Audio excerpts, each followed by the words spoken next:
Australian forces are back on Iraqi soil. We completed a humanitarian food and water drop this morning to a city cut off for months by Islamic State militants. And before the week is out, we'll be landing our giant military cargo planes with weapons and ammunition for Kurdish fighters. Australia now playing a key role in a multinational effort to, as Prime Minister Abbott described it, prevent genocide.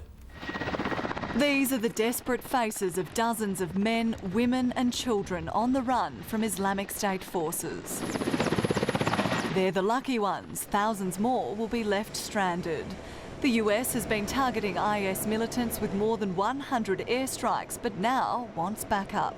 Australia's among 8 nations answering the call. Just because we would prefer to stand aside from these conflicts doesn't mean that these conflicts will stand aside from us. The Royal Australian Air Force Hercules and Globemaster will take weapons and ammunition supplied by Eastern European countries to Kurdish fighters. So that we can help them fight the ISIL threat and make sure that we don't have a deepening humanitarian crisis in the northeastern area of Iraq. Weapons that are provided in one decade are the weapons that are then turned back on Allied forces in the next decade.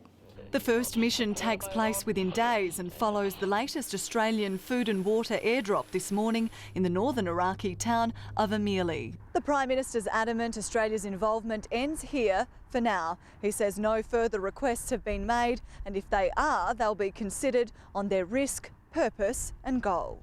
International law experts fear huge implications if the Kurdish population gains a greater sense of autonomy and seeks to form its own independent state. Australia needs to be very careful that in providing this level of assistance to the Kurdish people, it doesn't in fact contribute to the further unravelling of Iraq. An unravelling that could strengthen the case for troops on the ground. Maria Jovanovic, 7 News.